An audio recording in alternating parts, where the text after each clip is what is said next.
Hey guys, so this video is my preferred method on how to take tenderloins using the gutless method.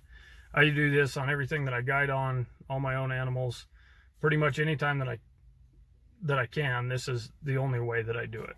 So the initial half of this I got from a video that some guys did that I actually grew up with. Their names are JT Dufa and Logan Sansoni. Their method of cutting the spine and peeling it back pretty much changed the game for me in terms of getting the best tenderloins out. Go ahead and watch the video, and then I'll do a little bit more explaining afterwards.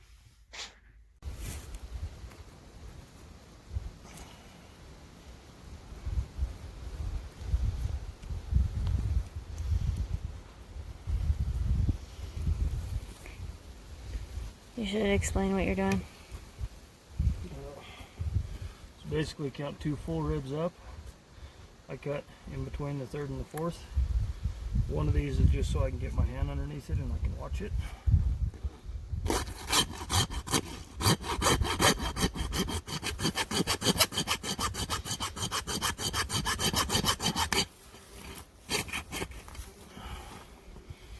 So cut through the spine.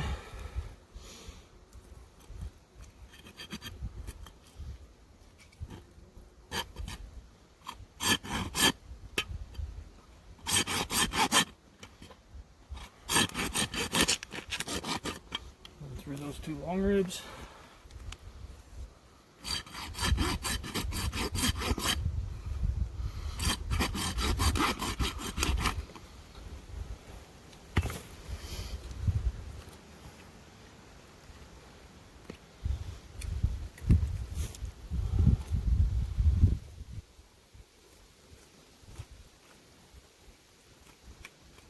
You just start trimming with your knife.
And once you find the bottom of the tenderloins, then you're looking for this joint right here.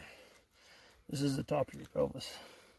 Here's the edges of it.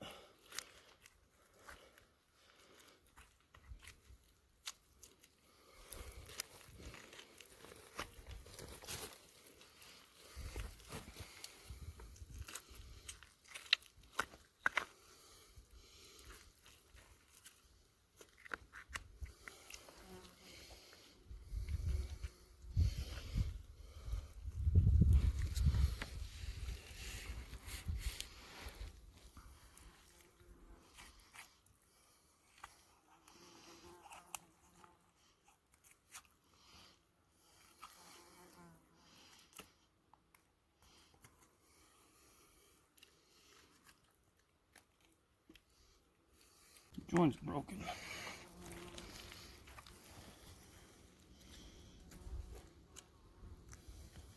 Just below that.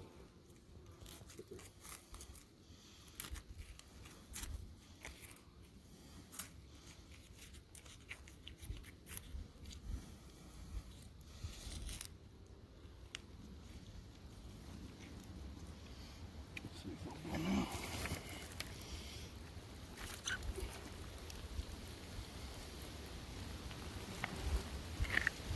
Nope. Just push, yeah, push down, straight down. There's not enough leverage on it right now.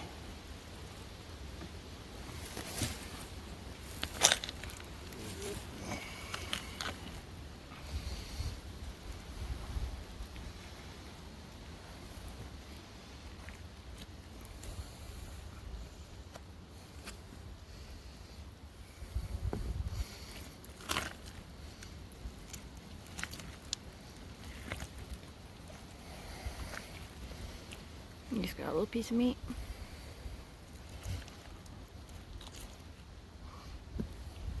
That's your full tenderloins.